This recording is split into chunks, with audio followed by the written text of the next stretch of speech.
যদি বাপ মা কাফেরও হয় কি হয়? কি হয়? বাপ মা যদি কাফির হয় আর ভাগ্যক্রমে যদি সন্তান ইসলাম কবুল করে থাকে, তাহলে কাফের বাপ মার সাথে সন্তানের আচরণটা কেমন হবে এই বিষয়ে আল্লাহ কথা বলছেন। আল্লাহু আকবার। আল্লাহ বললেন বান্দারে, ওয়া ইন জাহাদাকা আলা আন তুশরিকা বিমা লাইসা লাকা বিহি ইলম ফালা তুতি'হুমা ওয়া সাহিবহুমা ফিদ দুনিয়া মা'রুফা। আল্লাহু আকবার। আল্লাহ বললেন বান্দারে, তোমার পিতামাতা যদি কাফির হয়ে থাকে, ভাগ্যক্রমে তুমি ইসলাম কবুল করেছ, এই কাফের বাবা মা যদি তোমাকে আমি আল্লাহর সাথে শিরক করার ক্ষেত্রে যদি তোমাকে চাপ প্রয়োগ করে থাকে, তাহলে তুমি যেন তোমার সেই পিতামাতার কথাটাকে শুনতে যেও না। অর্থাৎ আমি আল্লাহর সাথে কখনোই কোন অবস্থাতে তুমি শিরক করো না। কিন্তু বান্দারে জেনে রাখো, তোমার কষ্টার্জিত যে অর্থ রয়েছে, তোমার যে সম্পদ রয়েছে, ওই সম্পদের মধ্যে, এই অর্থের মধ্যে আমি আল্লাহ রব্বুল আলামিন তোমার বাবা মার একটা হক নির্ধারণ করে রেখেছি। সুবহানাল্লাহ। ওই কাফের বাবা মার সাথে দুনিয়াতে খবরদার অসৌজন্যমূলক আচরণ করতে যেও না। সুবহানাল্লাহ। কাফের বাপ মার সাথেও অসৌজন্যমূলক আচরণ করা যাবে না। আর এখানে আপনার মোমেন বাপ মা। সম্মানিত ভাইয়েরা আমার, বাবা মার গুরুত্ব কতটা বেশি। পিতা সম্পর্কে হাদিস শরীফের মধ্যে অনেক বক্তব্য এসেছে। অনেকে বাবার গুরুত্ব দেয় না, দেয় কি বলেন? দেয়। আরে বাপ মা বুড়া হয়ে গেছে, তখন সন্তান যদি লেখাপড়া শিখে একটু শিক্ষিত হয়, অনেক সময় বাবা আমাকে সংসারের কাজের বিভিন্ন বিষয় নিয়ে আলোচনা করতে গিয়ে বলে, আব্বা আসলে তোমার বয়স হয়ে গেছে তো, তুমি তো বুঝতে পারতেছো না, যেটা নিয়ে বোঝো না সেই বিষয়ে কথা বলতেছো না। এরকম বেয়াদবিমূলক কথা বলে কি না? বলে কি না? এরকম বেয়াদবিমূলক কথা বলার সঙ্গে সঙ্গে আল্লাহ সাতটি আসমান থরথর করে কাঁপতে থাকে। আল্লাহু আকবার। এই কথাও বলা যাবে না। বাপ মার সাথে আপনার কথা কেমন হবে, এর ব্যাখ্যায় সাঈদ ইবনে মুসাইয়িব তিনি বলছেন, কাকৌলিল আব্দুল মুজরিম লি সাইয়্যিদিল ফাত্তি। অপরাধী দাস একজন জালিম মনিবের সামনে যেইভাবে কথা বলে, ভালো করে বোঝেন, মনিবটা কি বলেন? মনিব মালিক, তিনি হচ্ছে জালিম। তিনি কি? জালিম। একজন জালিম মনিবের সামনে একটা অপরাধী দাস ঠিক যেইভাবে ভীত সন্ত্রস্ত হয়ে কথা বলে, প্রত্যেকটা সন্তানকে পিতামাতার সাথে এইভাবেই কথা বলতে হবে। সুবহানাল্লাহ। সম্মানিত ভাইয়েরা আমার, আল্লাহ নবী বললেন, রিদার রব্বি ফি রিদাল ওয়ালিদ, সাখাতুর রব্বি ফি সাখতিল ওয়ালিদ। তোমার পিতার সন্তুষ্টির মধ্যে রয়েছে আল্লাহর সন্তুষ্টি, আর তোমার পিতার অসন্তুষ্টির মধ্যে রয়েছে আল্লাহর সন্তুষ্টি। সেরা ফল আমরা পাবো যদি সেরা কিতাব মানতে পারি। সেরা ফল আমরা পাবো যদি সেরা কিতাবটা মানতে পারি। আল্লাহ রাব্বুল আলামিন বলেন, ইন্না হাযাল কুরআনা ইয়াহদি লিল্লাতী হিয়া আকওয়াম ওয়া ইউবাশশিরুল মুমিনিনা আল্লাযীনা ইয়া'মালুনাস সালিহাতি আন্না লাহুম আজরান কাবীরা। আল্লাহু আকবার। আল্লাহ বলেন, ইন্না হাযাল কুরআন, নিশ্চয়ই এটা কোরআনুল কারীম, ইহদি লিল্লাতী হিয়া আকওয়াম, যা গোটা পৃথিবীর সমস্ত মানব মণ্ডলীকে সর্বাধিক উত্তম পথ দেখায়। ওয়াইবাশশির, এবং সুসংবাদ প্রদান করে, আল্লাযীনা ইয়া'মালুনাস সালিহাত, যারা কোরআনুল কারীম বর্ণিত জীবন পথ পালন করবে, আমল সালেহ করবে, তাদের জন্য আন্না লাহুম আজরান কাবীরা, যারা কোরআনের অনুশীলন করবে তাদের জন্য রয়েছে সবচাইতে বড় বড় পুরস্কার। সুবহানাল্লাহ। সেরা জীব মানুষ সেরা পুরস্কার তখন পাবে যখন কোরআনের ভিত্তিতে সেরা কাজটাই সে করবে, ঠিক না? এখন এই কোরআনুল কারীমের মধ্যে মানুষের জীবনের সম্পূর্ণ কথাটাই আল্লাহ বলে দিয়েছেন, পরিপূর্ণ জীবন বিধান। তিবিয়ান আর লিকুল্লি শাই, আল্লাহ বলেছেন প্রত্যেকটা বিষয় বিস্তারিত আলোচনা সাপেক্ষে আমি আল্লাহ তাআলা কোরআন নাজিল করেছি। এটা শুধু নামাজের কথা বলেছে তা নয়, রোজা হজ যাকাতের কথা বলেছে, দান সদাকার কথা বলেছে তা নয়, আপনার রান্নাঘর থেকে আরম্ভ করে আপনার পার্লামেন্ট পর্যন্ত আপনার জীবনের প্রত্যেকটা সেক্টর সম্পর্কে, প্রত্যেকটা বিভাগ সম্পর্কে সবচাইতে সর্বাধিক গুরুত্বপূর্ণ, সবচাইতে শ্রেষ্ঠতম পথের দিশা আল্লাহর কোরআন আমাদেরকে দিয়েছে। আলহামদুলিল্লাহ। এই কোরআন যেহেতু মানুষের জন্য নাজিল হয়েছে, এই জন্য মানুষের নামে সূরা আছে, আছে না? আছে না? আছে। মানুষের নামে যে সূরা আছে নামটা কি বলেন? সূরাতুন নাস। মানুষ কয় প্রকার? দুই প্রকার না? পুরুষ ও নারী। নারীদের নামে সূরা আছে না? সূরাতুন নিসা। আবার পুরুষের ব্যক্তিগত নামেও সূরা আছে, আছে কিনা? ইব্রাহিম, লোকমান, ইউসুফ, ইউনুস, মুহাম্মদ, আছে না? আবার নারীরা যেন মনে না করেছে আমাদের নামে তাহলে হলো না কেন? ওরা তো এমনি সম অধিকার চেয়েছে, মুখে ফেনা তুলে ফেলেছে। আল্লাহ বলেন না, তোমাদের ব্যক্তিগত নামেও সূরা আছে। নাম কি? মারিয়াম। নামটা কি? মারিয়াম। এই কোরআনের মধ্যে সম্পূর্ণ কথাই আল্লাহ বলেছে। আমি আপনাদের সামনে যে আয়াতে কারিমা তেলাওয়াত করেছি তা সূরা বনী ইসরাঈল থেকে। এই পৃথিবীতে যত জাতি ছিল তার মধ্যে অন্যতম শ্রেষ্ঠতম একটা প্রসিদ্ধ জাতি হচ্ছে বনী ইসরাঈল। জাতির নামটা কি? বনী ইসরাঈল। যেই বনী ইসরাঈল বংশে লক্ষ লক্ষ নবীর আগমন ঘটেছে, লক্ষাধিক নবীর আগমন ঘটেছে এই বনী ইসরাঈল বংশে। এই সূরা বনী ইসরাঈলের 23-24 নম্বর আয়াতে কারিমা আল্লাহ চমৎকার কিছু কথা বলছেন। আল্লাহ বলেন, অকদা রব্বুকা আল্লা তা'বুদু ইল্লা ইয়্যাহু। আল্লাহ তাআলা তার রাসূলকে বলছেন, ও নবী, আপনার রব এই ফয়সালা দিয়েছেন যে তোমরা প্রত্যেকটা মানুষ ইবাদত করবে, বন্দেগী করবে, দাসত্ব করবে, গোলামি করবে, আর্চনা করবে, উপাসনা করবে কেবলমাত্র তোমাদের মাবুদ আল্লাহ তাআলাকে। এছাড়া অন্য কারো দাসত্ব, গোলামি, আর্চনা, বন্দেগী, উপাসনা করা যাবে না। ওয়াবিল ওয়ালিদাইনি ইহসানা। আর আল্লাহর দাসত্বের সাথে সাথেই তোমরা নিজেদের পিতামাতার সাথে সদাচরণ, সৎ ব্যবহার করবে। ইম্মা ইয়াবলুগান্না ইনদাকাল কিবরা আহাদুহুমা আও কিলাহুমা।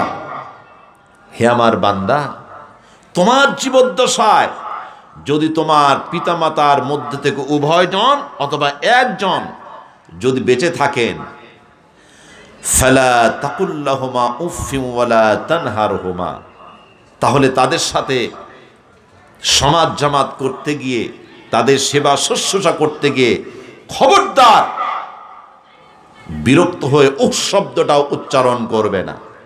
এমনকি তাদের সাথে রূঢ় ভাষায় ধমকের সাথে কথাও বলবে না। ওয়াকুল্লাহুমা কওলান কারীমা, তোমাদের পিতামাতার সাথে তোমরা উত্তম সম্মানজনক ভাষায় কথা বলবে। বলুন সুবহানাল্লাহ। অখফিদ লাহুমা জানাহাদ দুল্লি মিনার রাহমা, তাদের খেদমতে তোমার উভয় বাহুকে বিনম্রতার সাথে অবনত করে দেবে। অকুর রব্বিরহামহুমা কামা রাব্বায়ানি সগীরা, আর তুমি আমার কাছে বলবে, হে আমার রব, আমাদের পিতামাতা আমাদের শৈশবে যেইভাবে তারা তাদের স্নেহের করে আমাদেরকে লালন করেছেন, আপনি আমার সেই পিতামাতাকে আপনার রহমতের কোলে লালন পালন করুন। এই হচ্ছে আয়াতে কারিমা দয়ের মোটামুটি শাব্দিক অর্থ। এখন আমরা এর আলোকে কিছু ব্যাখ্যা বিশ্লেষণ শুনবো ইনশাআল্লাহ। সাবজেক্ট এখানে দুইটি। কয়টি? সকলে বলেন দুইটি। একটি হচ্ছে আল্লাহর বন্দেগী, আল্লাহর দাসত্ব, অপরটি হচ্ছে পিতামাতার সেবা শুশ্রূষা। তা আল্লাহর দাসত্ব এবং পিতামাতার সেবা শুশ্রূষা একসঙ্গে আল্লাহ বললেন কেন? একসঙ্গে কেন বললেন? বললেন এই জন্য যে বান্দাকে, আমরা যারা মানুষ, আমাদের স্রষ্টাকে, আওয়াজ করে বলতে হবে স্রষ্টাকে, আমাদের লালন পালন করেন কে? স্রষ্টা যেহেতু আল্লাহ, লালন পালন করেনও আল্লাহ, এই জন্য আমাদের ইবাদত, বন্দেগী, দাসত্ব এগুলি সর্বপ্রথম পাবেন কে? কিন্তু আল্লাহ তো বান্দাকে সরাসরি নিজ হাতে লালন পালন করেন না, করেন পিতামাতার মাধ্যমে। আল্লাহ কি সরাসরি আমাদেরকে লালন পালন করেন? করেন কাদের মাধ্যমে? পিতামাতার মাধ্যমে। এই জন্য লালন পালনের ক্ষেত্রে যেহেতু পিতামাতার অংশীদারিত্ব রয়েছে, এই জন্য আল্লাহ নিজের ইবাদতের সাথে সাথে পিতামাতার কথাটাও বান্দাকে স্মরণ করে দিচ্ছেন যে আমার ইবাদত তোমরা যেমন করবে, আমি যেমন তোমাদের লালন পালনকারী, এই লালন পালন আমি করেছি তোমার পিতামাতার মাধ্যমে। সেই জন্য বান্দা আমার ইবাদতের সাথে সাথে তোমরা নিজেদের পিতামাতার খেদমত করবে। সুবহানাল্লাহ। আজকে পৃথিবীতে বিশেষ করে ইউরোপ, আমেরিকা, তাদের কালচার সন্তান বড় হওয়ার সাথে সাথে, বৈবাহিক বন্ধনে আবদ্ধ হওয়ার সাথে সাথে সন্তান এবং পিতামাতার মধ্যে একটা বিচ্ছিন্নতা চলে আসে সংসার জীবনে, ঠিক কিনা? আসে না? সেই কালচারটা আজকে ইউরোপ, আমেরিকার দেওয়াল টপকিয়ে আজকে বাংলাদেশেও চলে এসেছে। আমরা বাবা মার সাথে নাফরমানি করি। একজন সচিব, একজন মন্ত্রী, একজন এসপি, একজন ডিসি, তার বাড়িতে কাজের বুয়ার জায়গা হয়, বাড়িতে একটা কুত্তা, পোষ্য কুত্তারও জায়গা হয়, কিন্তু বাবা মার জায়গা হয় না। বাবাকে মামাকে নিয়ে বৃদ্ধাশ্রমে রেখে আসে। এরকম কপাল পোড়া শিক্ষিত নামের অশিক্ষিত, শিক্ষিত নামের বর্বর লোক আমাদের সমাজে আছে কি না? আছে। অনেক বাড়িতে গেছি, দেখছি যে খুব সুন্দর চমৎকার বেডরুম, এই রুমে থাকে কে? হুজুর আমরা থাকি, স্বামী স্ত্রী থাকি। তো মাশাআল্লাহ বেডরুমটা অনেক সুন্দর। আব্বা মা বেঁচে আছেন? যে আছেন। ওই যে পেছনের রুমে আব্বা আম্মা থাকেন, সেখানে গিয়ে দেখা যাচ্ছে ঘুরছি একটা রুম, বাপমার রুমটা ভালো করে পরিষ্কারও করে না,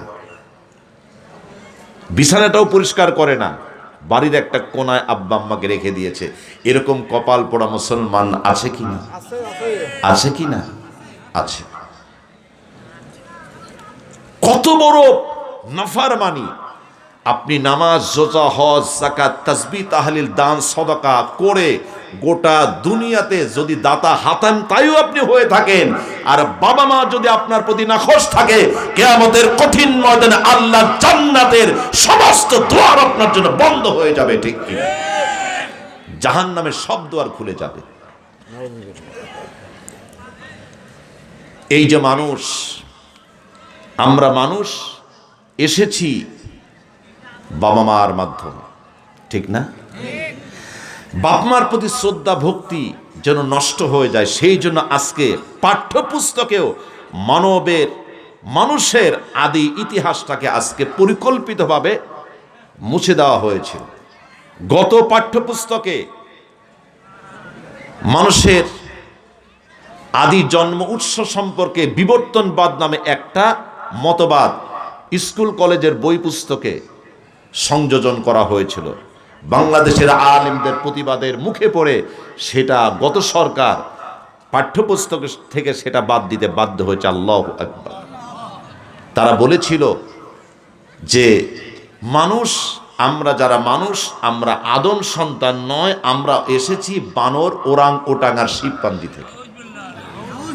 এটা কি কোরআনের সাথে সাংঘর্ষিক কথা না? এটা কি একটা মিথ্যা কথা না? আল্লাহ বলেন, ইয়া আইয়ুহান নাস, হে পৃথিবীর সমস্ত মানব মণ্ডলী, ইন্না খলাকনাকুম মিন যাকারিন ওয়া উনসা, তোমাদেরকে আমি আল্লাহ সৃষ্টি করেছি একটি নর এবং একটি নারী থেকে, একটি পুরুষ এবং একটি মহিলা থেকে। পুরুষের নামটা কি বলেন তো? সকলে বলেন। আর মহিলার নাম কি? হাওয়া। তাহলে আল্লাহ বললেন তোমরা আদম সন্তান, আর ডারউইন বলল যে তোমরা বানরের সন্তান। বানরের সাথে মানুষের দৈহিক গঠনের কিছুটা মিল থাকলেও মানুষ বানরের সন্তান, এর কি বৈজ্ঞানিক কোনো ব্যাখ্যা আছে? বলেন, ব্যাখ্যা আছে? ব্যাখ্যা নাই। একটা কাল্পনিক একটা চিত্র মনের মধ্যে অঙ্কন করে সেটা সাহিত্যের ভাষায় প্রকাশ করে দিয়ে এটা একটা দর্শন বানায় দিয়েছে। নাউজুবিল্লাহ। এটা মূর্খতা ছাড়া আর কিচ্ছু নয়, ঠিক কিনা বলেন? মানুষের, আমরা পিতামাতার খেদমত করব কেন? এসেছি কোন পন্থায়? আল্লাহ তাআলা কুরআনুল কারীমের মধ্যে খুব চমৎকার করে বলছেন। বিজ্ঞানও ঠিক একই কথা বলেছে। বিজ্ঞান বলল, একজন সুস্থ সবল দেহের একজন তরুণ, একজন যুবক যদি তার স্ত্রীর সাথে একবার শারীরিক সম্পর্ক করে, তাহলে তার শরীর থেকে যে পরিমাণ সিমেন্ট, যে পরিমাণ বীর্য নির্গত হয়, তন্মধ্যে প্রায় 40 কোটি শুক্রাণু থাকে। কত কোটি? একবার মিলিত হওয়ার পরে যতটুকুন বীর্য শরীর থেকে বের হয়, ওইটুকুন বীর্যের মধ্যে কত কোটি শুক্রাণু থাকে বলেন? প্রায় 40 কোটি। 40 কোটি শুক্রাণু মানে কি? একটা শুক্রাণু মানে একটা মানুষ। একটা শুক্রাণু মানে কি? তাহলে 40 কোটি শুক্রাণু মানে কি? 40 কোটি মানুষ।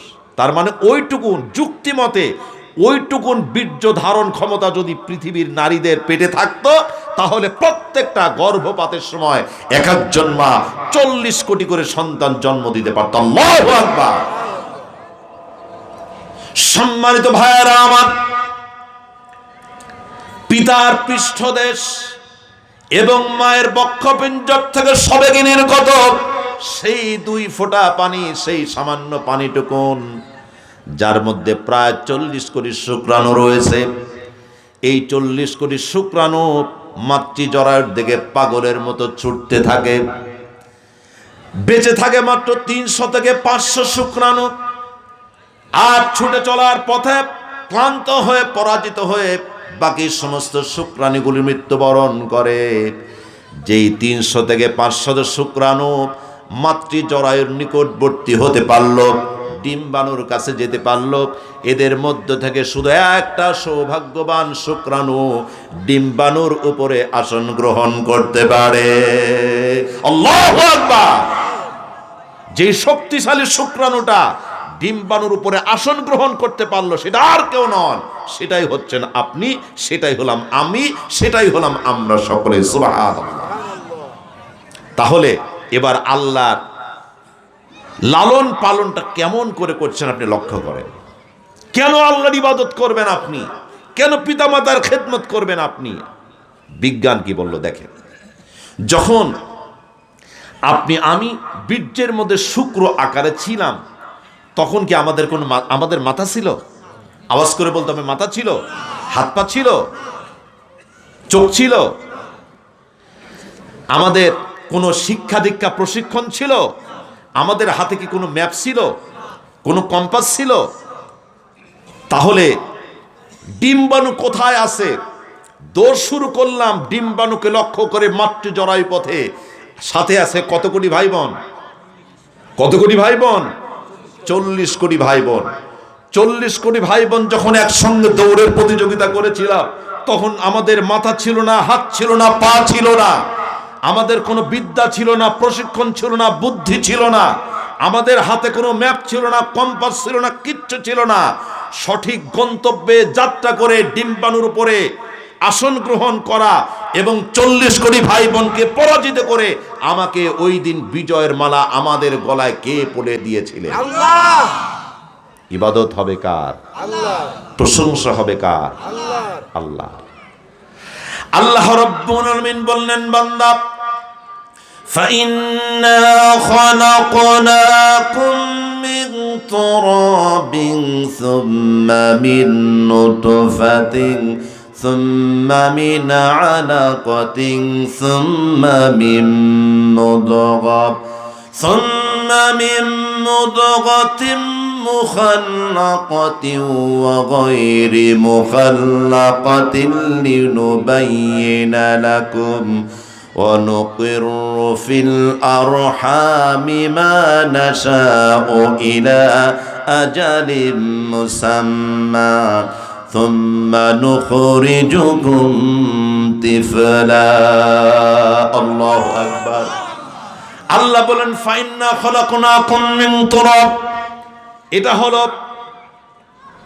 আদম জাতির সৃষ্টির আদি তথ্য আল্লাহ বললেন নিশ্চয়ই আমি আল্লাহ মানুষকে সৃষ্টি করেছি মাটির উপাদান দিয়ে কি দিয়ে বলেন মাটির উপাদান দিয়ে আমাদের আদি পিতা আদম আলাইহিস সালাম তাকে আল্লাহ কি দিয়ে সৃষ্টি করেছিলেন বলেন মাটি দিয়ে কি দিয়ে বলেন মাটি দিয়ে এই সৃষ্টি মানব সৃষ্টির আদি তত্ত্ব সম্পর্কে আল্লাহ বললেন নিশ্চয়ই আমি আল্লাহ তোমাদেরকে মাটি দিয়ে সৃষ্টি করেছি আমরা আদম সন্তান আদম এসেছেন মাটি থেকে আমরা এসেছি আদম থেকে ঠিক কিনা এটাই হলো মানবতার ইতিহাস আমরা আসলাম কিভাবে বিজ্ঞান যেটা আজকে বলল আজকের থেকে ১৫০০ বছর পূর্বে এই কথাটাকে আল্লাহ কোরআনের মধ্যে বলে দিয়েছেন আল্লাহ বলেন বান্দারে আমি শুক্রকীটকে জমাট রক্ত বানিয়েছি সেই জমাট রক্তকে গোশতের একটা টুকরা বানিয়েছি তার মধ্যে কচি কচি হাড় রগ রেশা এগুলিকে সৃষ্টি করে গোশতের উপরে দিয়ে হাড়ের উপর দিয়ে চামড়ার একটা প্রলেপ দিয়ে একটি মাতৃগর্ভে সুন্দর চমৎকার একটি আদম সন্তান আমি আল্লাহ সৃষ্টি করেছি এরপরে সেখানে যতদিন ইচ্ছে করেছি সেটাকে আমি লালন পালন করেছি কেমনে করলে লালন পালন সন্তান যখন মায়ের পেটে চলে আসলো কিছুদিন পর আল্লাহ রাব্বুল আলামিন এই সন্তানের মধ্যে যখন রূহটাকে ফুঁকে দিলেন তখন মায়ের পেটের মধ্যে শিশুটা বড় হওয়ার জন্য খাবারের দরকার আছে কিনা বলেন আছে কিনা আছে ওই সময় আমার রব্বুল আলামিন মায়ের মাসিকের অবস্থাটাকে বন্ধ করে দিলেন মায়ের মাসিকের সেই রক্তটা সন্তানের নাভির সাথে একটা তার যোগ করে দিয়ে সম্পর্ক যোগ করে দিয়ে ওই নাভি দিয়ে মায়ের শরীরের রক্তটাকে সন্তানের দেহের মধ্যে আল্লাহ দান করে সন্তানকে মায়ের রক্ত পান করায় করায় তিল তিল করে মায়ের গর্ভে আল্লাহ বাচ্চাটাকে বড় করেছেন সুবহানাল্লাহ এই প্রক্রিয়াটা কার আল্লাহ প্রশংসা হবে কার ইবাদত হবে কার বন্দেগী হবে কার দাসত্ব হবে কার আমার আল্লাহর দাসত্ব হবে সুবহানাল্লাহ প্রশংসা যদি আপনি আল্লাহর করেন আপনাকে এইভাবে আল্লাহ সৃষ্টি করলেন এখন প্রশংসা করবেন কার আল্লাহ আল্লাহর যদি প্রশংসা বান্দা করে আল্লাহ খুশি কম হয় না বেশি হয় আপনি প্রশংসা করবেন আলহামদুলিল্লাহ বলে সুবহানাল্লাহ বলে আল্লাহু আকবার বলে আমার রাসূল জানিয়ে দিলেন যদি কোনো ব্যক্তি সুবহানাল্লাহ বলে আলহামদুলিল্লাহ বলে আল্লাহু আকবার বলে লা ইলাহা ইল্লাল্লাহ বলে আল্লাহর প্রশংসা করে তামলাউল মিজান মিজানের পাল্লা পূর্ণ করে আল্লাহ রাব্বুল আমিন বান্দার নামায় আমলে সওয়াব দান করেন সুবহানাল্লাহ বিশ্বনবী নামাজের মধ্যে দাঁড়িয়ে আছেন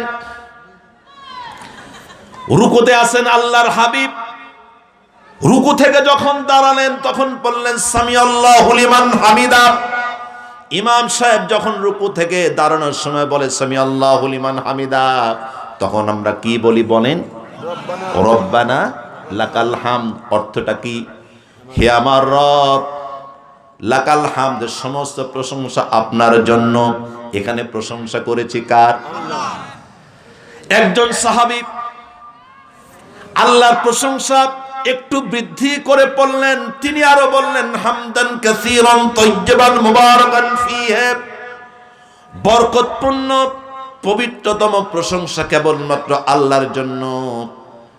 বিশ্বনবী নামাজ সম্পন্ন করলেন, এরপরে সালাম ফেরানোর পরে আল্লাহর হাবিব বললেন, মানিল মুতাকাল্লিম, কে কথা বলেছে নামাজের মধ্যে?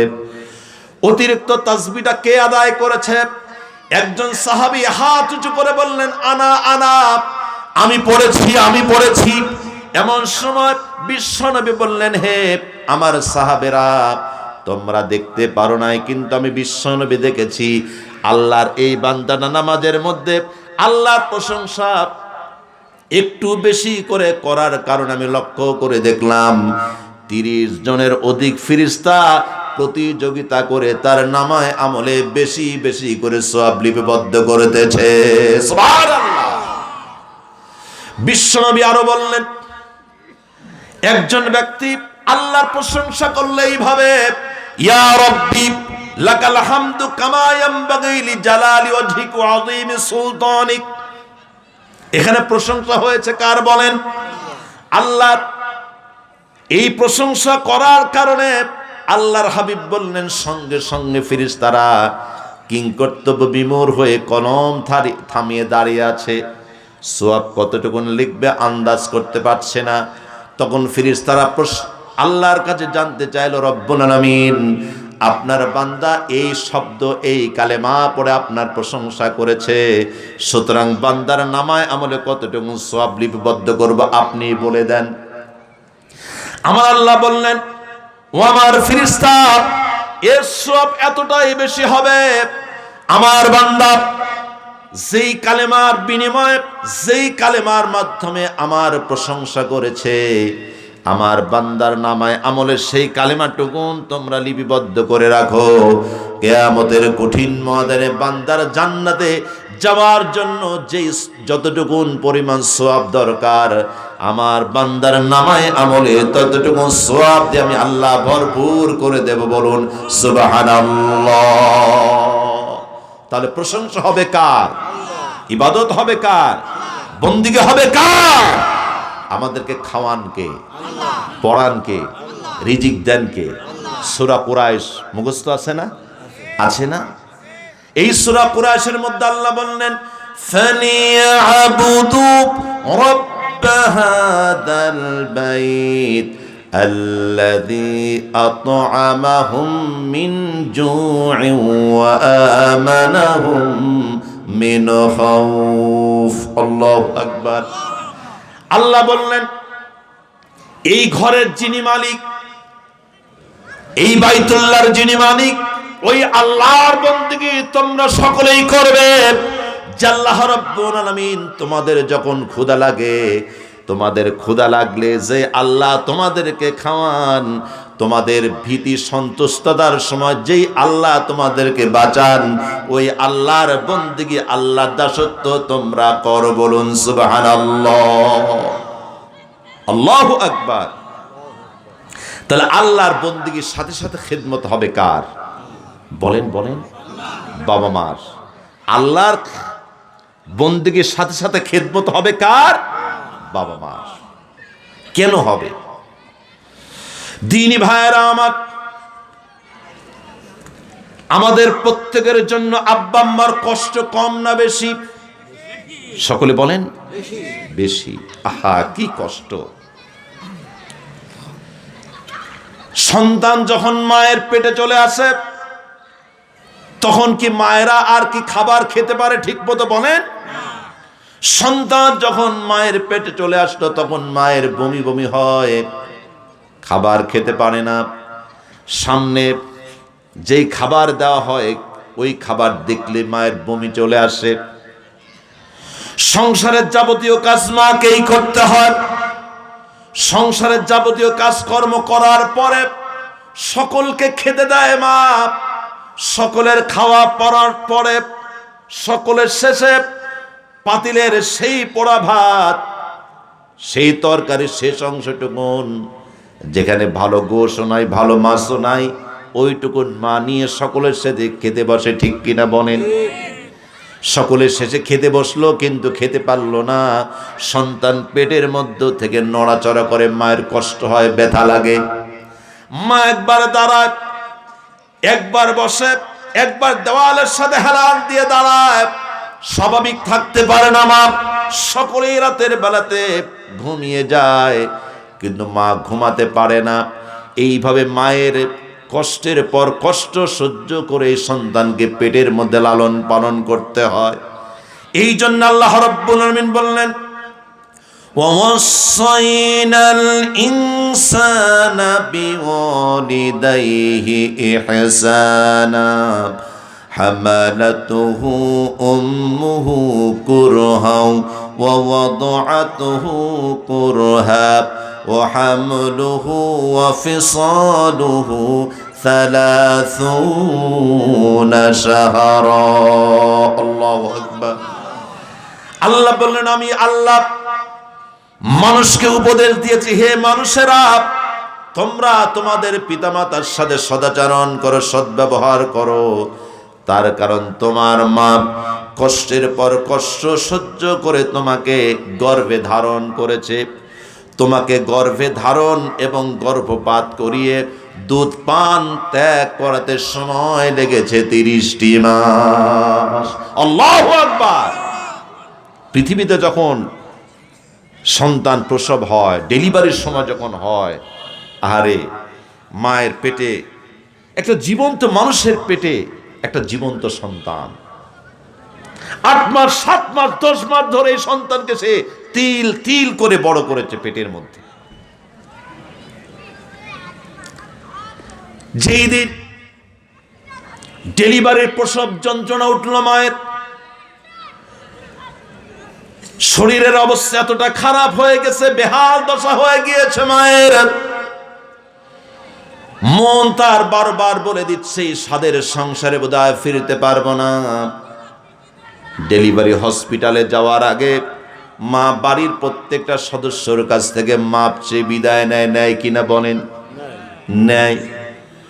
সকলের শেষে বেডরুমে স্বামীকে আস্তে করে ডাক দেয়, ডাক দিয়ে বলে, প্রাণের স্বামী, 2 বছর 2.5 বছর 3 বছর ধরে সংসার করলাম, তোমার হক সেইভাবে আদায় করতে পারি নাই। দয়া করে মেহেরবানি করে আল্লাহর রাস্তায় তুমি আমারে মাফ করে দিও। আমার শরীরের যে অবস্থা, মনে হয় এইবার সন্তান প্রসব করতে গেলে আমি আর বাঁচব না। মা অশ্রু সজল নয়নে আঁচল দিয়ে চোখের পানিগুলো আস্তে করে মুছতেছে মা। আর আঁচল থেকে বাড়ির চাবির গোছাটা খুলে স্বামীর হাতে দিয়ে বলে, রাখো, বোধহয় আর ফিরে আসতে পারবো না। সন্তান জন্ম দিতে গিয়ে যদি আমি মারা যাই, এই সন্তান তোমার করে তুলে দিয়ে গেলে মেয়েটারে ভালো করে মানুষ করো। চোখের পানি ভাসিয়ে মা সুতিকা গৃহে চলে গেল, নার্সিং হোমে, ডেলিভারি হসপিটালে চলে গেল। সন্তান যখন মায়ের বুকে লাথি মেরে দুনিয়াতে যখন চলে আসলো, ভূমিষ্ঠ হলো, শাহাদাতের মুজাহিদের মতো, শহীদের মতো মা রক্তাক্ত হয়ে গেলেন। ঠিক কিনা বলেন? মা রক্তাক্ত হয়ে গেল, রক্তে ভেসে গেল, মা বেহুশ হয়ে পড়ে আছে। সন্তান দুনিয়াতে চলে আসলো। এই সন্তান দুনিয়াতে আসার পরে, সন্তান প্রসব হওয়ার পরে, এই সন্তান টেটা করে যখন কান্না শুরু করলো, মায়ের হুঁশ আস্তে করে ফিরে আসলো। সন্তানকে যখন মায়ের কোলে তুলে দেওয়া হলো, আমার আল্লাহ জানিয়ে দিলেন মায়ের সাথে সন্তানের কতটা মোহাব্বত, ভালোবাসার সম্পর্ক। এই সন্তানকে যখন মায়ের কোলে তুলে দেওয়া হলো, তখন 10 মাস 10 দিন পেটে ধরার যেই কষ্ট, না খাবার না ঘুমানোর যে কষ্ট, ডেলিভারির যন্ত্রণার যেই কষ্ট, সমস্ত কষ্টগুলি সন্তানের চেহারা দেখার সাথে সাথে মায়ের মন থেকে সব কিছু আল্লাহ ধুয়ে মুছে সাফ করে দেন। বলুন সুবহানাল্লাহ। কতটা প্রিয় মা! আল্লাহর কাছে এই পিতামাতার মর্যাদা কত বেশি।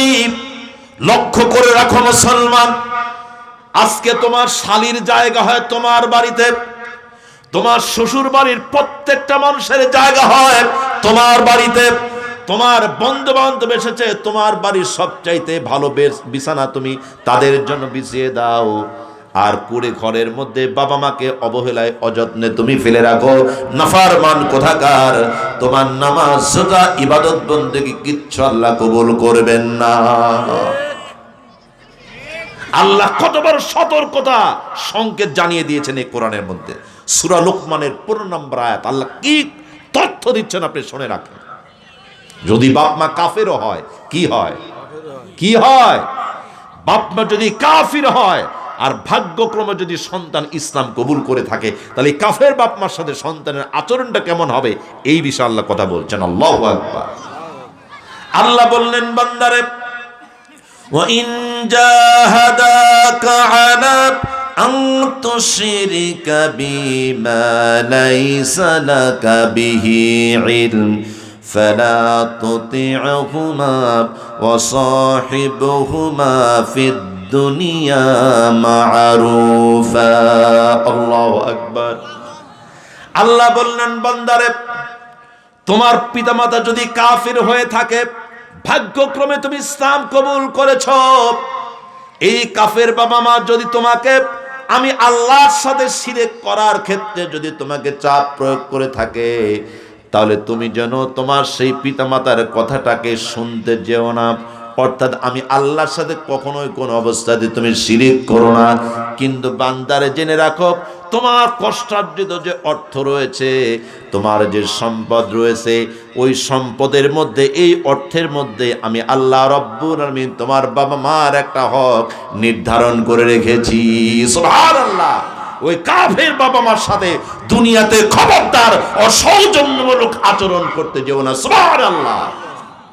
কাফের বাপ মার সাথেও অসৌজন্যমূলক আচরণ করা যাবে না।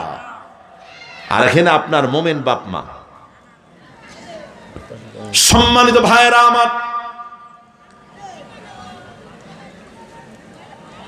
বাবা মার গুরুত্ব কতটা বেশি। পিতা সম্পর্কে হাদিস শরীফের মধ্যে অনেক বক্তব্য এসেছে। অনেকে বাবার গুরুত্ব দেয় না, দেয় কি বলেন? দেয়। আরে বাপ মা বুড়া হয়ে গেছে, তখন সন্তান যদি লেখাপড়া শিখে একটু শিক্ষিত হয়, অনেক সময় বাবা আমাকে সংসারের কাজের বিভিন্ন বিষয় নিয়ে আলোচনা করতে গিয়ে বলে, আব্বা আসলে তোমার বয়স হয়ে গেছে তো, তুমি তো বুঝতে পারতেছো না, যেটা নিয়ে বোঝো না সেই বিষয়ে কথা বলতেছো না। এরকম বেয়াদবিমূলক কথা বলে কি না? বলে কি না? এরকম বেয়াদবিমূলক কথা বলার সঙ্গে সঙ্গে আল্লাহ সাতটি আকরাম থরথর করে কাঁপতে থাকে। আল্লাহু আকবার। এই কথাও বলা যাবে না। বাপ মার সাথে আপনার কথা কেমন হবে, এর ব্যাখ্যায় সাঈদ ইবনে মুসাইয়িব তিনি বলছেন, কাকৌলিল আব্দুল মুজরিম লি সাইয়্যিদিল ফাত্তি। অপরাধী দাস একজন জালিম মনিবের সামনে যেইভাবে কথা বলে, ভালো করে বোঝেন, মনিবটা কি বলেন? মনিব মালিক, তিনি হচ্ছে জালিম। তিনি কি? জালিম। একজন জালিম মনিবের সামনে একটা অপরাধী দাস ঠিক যেইভাবে ভীত সন্তুষ্ট হয়ে কথা বলে, প্রত্যেকটা সন্তানকে পিতামাতার সাথে এইভাবেই কথা বলতে হবে। সুবহানাল্লাহ। সম্মানিত ভাইয়েরা আমার, আল্লাহ নবী বললেন, রিদার রব্বি ফি রিদাল ওয়ালিদ, সাখাতুর রব্বি ফি সাখতিল ওয়ালিদ। তোমার পিতার সন্তুষ্টির মধ্যে রয়েছে আল্লাহর সন্তুষ্টি, আর তোমার পিতার অসন্তুষ্টির মধ্যে রয়েছে আল্লাহর সন্তুষ্টি। পিতা খুশি, আল্লাহ খুশি। পিতা নারাজ, আল্লাহ নারাজ। রাসূলুল্লাহর একবারে সাফ কথা, ঠিক কিনা? দিনী ভাইয়েরা আমার, আল্লাহর হাবিব আরো বললেন, আল ওয়ালিদু আওসাদু আবওয়াবিল জান্নাহ ফাইন সিতা ফাদি যালিকাল বাব আও ইহফাজহু। বিশ্বনবী বলেছেন, তোমার পিতা হলো জান্নাতে প্রবেশের দরজা। পিতা কি বলেন? জান্নাত প্রবেশের দরজা। ইচ্ছে করলে তুমি এই দরজার হেফাজত করতে পারো, আবার ইচ্ছে করলে দরজাটাকে তুমি নষ্ট করে দিতে পারো। যদি তোমার পিতা তোমার প্রতি অসন্তুষ্ট হয়, তাহলে জান্নাতের দরজা খোলা না বন্ধ? বলেন বন্ধ। আর যদি তোমার পিতা তোমার প্রতি খুশি হয়ে থাকে, আল্লাহর জান্নাতের সমস্ত দুয়ার আল্লাহ রাব্বুল আমিন তোমার জন্য খুলে দিবেন। সুবহানাল্লাহ। নবীজির একজন বিখ্যাত সাহাবী ছিল, নাম হযরত আলকামা। নামটাকে বলেন আলকামা। এবার মা সন্তান সম্পর্কে কি বলছে দেখেন। হযরত আলকামার মা বিশ্ব নবীর কাছে এসে বললেন, ইয়া রাসূলুল্লাহ, আমার সন্তান আলকামার মতো এত ভদ্র, এত নম্র, এত ইবাদত বন্দেগী সম্পন্ন সন্তান এই মদিনাতে আর দ্বিতীয়টাও নাই। মা সার্টিফিকেট দিচ্ছে যে আমার সন্তানের মতো নম্র, ভদ্র এবং এত পরহেজগার সন্তান এই মদিনাতে আর দ্বিতীয়টাও নাই। অথচ এই হযরত আলকামা রাদিয়াল্লাহু তাআলা আনহু মৃত্যুর সময় জবান বন্ধ হয়ে গেছে। মৃত্যুর সময় কি হয়েছিল? জবান বন্ধ হয়ে গিয়েছিল।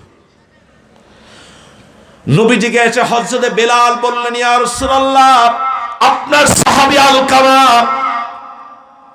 মৃত্যুর যন্ত্রণায় কাতরাচ্ছে, আমরা তাকে কালেমার তালকিন দিচ্ছি, অথচ সে কালেমা পড়তে পারছে না, জবান বন্ধ, অথচ মৃত্যুর যন্ত্রণা সে ভোগ করতেছে। আল্লাহর হাবিব সঙ্গে সঙ্গে বললেন, ওরে বেলাল, আলকামার মা কি বেঁচে আছে? হযরত বেলাল বললেন, হ্যাঁ বেঁচে আছে। বিশ্বনবী বললেন, ওরে বেলাল, আলকামার মাকে আমার কাছে নিয়ে আসো, অথবা আমাকে আলকামার মায়ের কাছে নিয়ে যাও।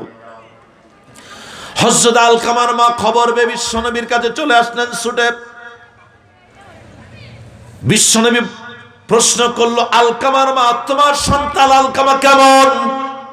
এবার হযরত আলকামার মা হযরত আলকামা সম্পর্কে বলছেন, ইয়া রাসূলুল্লাহ, আমার কলিজার টুকরা সন্তান আলকামার মতো এত নম্র, এত ভদ্র, এত পরহেজগার সন্তান এই মদিনাতে আর দ্বিতীয়টাও নেই। নবীজি বললেন, আমি সেটা শুনতে চাই নাই, আমি শুনতে চেয়েছি তোমার সাথে তোমার সন্তানের ব্যবহারটা কেমন ছিল।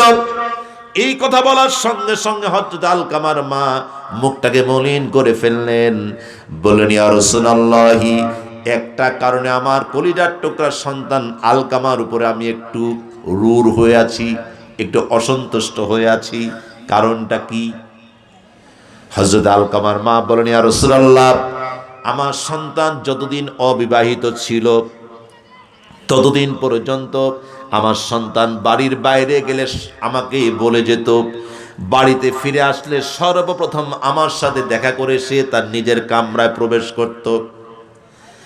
কিন্তু বিয়ের পরে দেখলাম আমার সন্তানের রুটিন একটু পরিবর্তন হয়েছে। সকলের শেষে আমারে বলে যায় না, বউকে বলে যায়।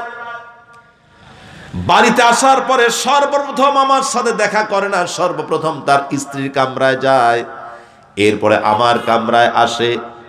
এই জন্য আমার কলিজার টুকরা সন্তান আলকামার প্রতি আমি একটু মন খারাপ করে আছি। হযরত আল্লাহ রাসূল বললেন, বেলাল, অনেকগুলি কাষ্ঠখণ্ড একত্রিত করে আগুন জ্বালিয়ে আলকামাকে পুড়িয়ে দাও। হযরত আলকামার মা হু হু করে কেঁদে ফেললেন, বলেন, ইয়া রাসূলুল্লাহ, আমার সন্তান আলকামাকে যদি জীবন্ত অবস্থাতে যদি আপনি আগুনে পুড়িয়ে শেষ করে দেন, আমি মা কেমন করে এটাকে সহ্য করব? আল্লাহ রাসূল বলেন, আলকামার মা, তোমার সন্তানের প্রতি তুমি একটু অসন্তুষ্ট, সেই জন্য তোমার সন্তানের জন্য আল্লাহ জান্নাতকে হারাম করে দিয়েছেন, জাহান্নাম তার জন্য ওয়াজিব হয়ে গিয়েছে। দুনিয়ার আগুনের চাইতে জাহান্নামের আগুনের তেজ অনেক বেশি, সুতরাং সে তো এমনি জাহান্নামে যাবে। তুমি যদি জাহান্নাম থেকে তোমার সন্তানকে ফিরাতে চাও তাহলে তুমি তারে মাফ করে দাও। হযরত আলকামার মা সঙ্গে সঙ্গে বিশ্বনবীকে বলেন, ইয়া রাসূলুল্লাহ, আপনাকে সাক্ষী রেখে বলছি, আমার কলিজার টুকরা সন্তান আলকামাকে আমি ক্ষমা করে দিলাম। হযরত আল্লাহ রাসূল হযরত বেলালকে ডেকে বললেন, বেলাল, এবার তুমি যাও, দেখো আলকামার খবরটা কি। হযরত বেলাল রাদিয়াল্লাহু তাআলা ঘুরে এসে বলেন, ইয়া রাসূলুল্লাহ, আমি আলকামার ঘরের কাছে দরজার কাছে যেতেই আমি শুনতে পেলাম আলকামা চিৎকার করে কালেমার তালকিন মুগ্ধ উচ্চারণ করছে, কালেমা পড়তেছে, লা ইলাহা ইল্লাল্লাহ ইল্লাল্লাহু মুহাম্মাদুর রাসূলুল্লাহ সাল্লাল্লাহু আলাইহি ওয়াসাল্লাম। আলকামা কালেমা পড়ে সে ইন্তেকাল করেছে, আলহামদুলিল্লাহ। ও মুসলমান, অপরাধ কতটুকু ছিল বলেন? আপনার আমার দৃষ্টিতে সামান্য, কিন্তু আমার আল্লাহর দৃষ্টি থেকে এটা সামান্য বলেন? আপনি আপনার বাড়িতে ভালো মাছ গোশ আপনি খান, আপনার স্ত্রী খায়, বাবা মাকে দিতে পারেন না। ভালো পোশাক আপনি পরেন, বাবা মাকে দেন না। ভালো বিছানাতে আপনি ঘুমান, বাবা মাকে ঘুমাতে দেন না। ভালো কামরাতে আপনি থাকেন, ভালো কামরা বাবা মাকে থাকতে দেন না। আপনি চাকরি করছেন, ব্যবসা করছেন, আপনার পকেটে অনেক টাকা, আপনার স্ত্রী চাইলো টাকা দিলেন, শালি চাইলো টাকা দিলেন, শ্যালক চাইলো টাকা দিলেন, বন্ধু চাইলো টাকা দিলেন, বাপ মাকে আপনি খোঁজ খবর নেন না। আপনার বাবা যখন যুবক ছিল তখন আপনার বাবা তো 50 টাকা 100 টাকা পকেটে করে নিয়ে টি স্টলে গিয়ে 5 জন লোকের সাথে চা খায়, তো ঠিক কিনা? এখন তো তার ইনকাম নেই, আপনার পকেটের দিকে তাকিয়ে থাকে। একবারও সন্তান, নাফরমান সন্তান, একবারও চিন্তা করেন না আমার বাবার হাতে তো অন্তত হাত খরচ স্বরূপ 100 টাকা দেওয়া দরকার, ঠিক কিনা বলেন? এই প্রয়োজন আপনি অনুভব করেন না। মুসলমান, শুনে রাখুন ভালো করে, এই বাবা মা আপনাকে ছোট্টবেলা থেকে বড় করার জন্য মাথার ঘাম পায়ে ফেলে শরীরের রক্তটাকে পানি করে হাড় ভাঙা পরিশ্রম করে তিল তিল করে আপনার জন্য বাড়ি গাড়ি সম্পদ গুছিয়েছেন, ঠিক কিনা বলে? দিনী ভাইয়েরা আমার, সেই জন্য বাবা মার মর্যাদা কি? একজন সাহাবী এসে বলেন, ইয়া রাসূলুল্লাহ, আমার উপর আমার পিতামাতার হকটা কি, দাবিটা কি? পিতামাতার মর্যাদা আমার কাছে কেমন, পিতামাতার গুরুত্ব আমার কাছে কেমন? আল্লাহর হাবিব সাথে সাথে বলেন, হুমা জান্নাতুক ওয়া নারুক, তোমার পিতামাতাই হলো তোমার জান্নাত, পিতামাতাই হলো তোমার জাহান্নাম। তোমার জান্নাতের নাম কি? পিতামাতা। তোমার জাহান্নামের নামটা কি? পিতামাতা। পিতামাতাই তোমার জান্নাত, পিতামাতাই তোমার জাহান্নাম।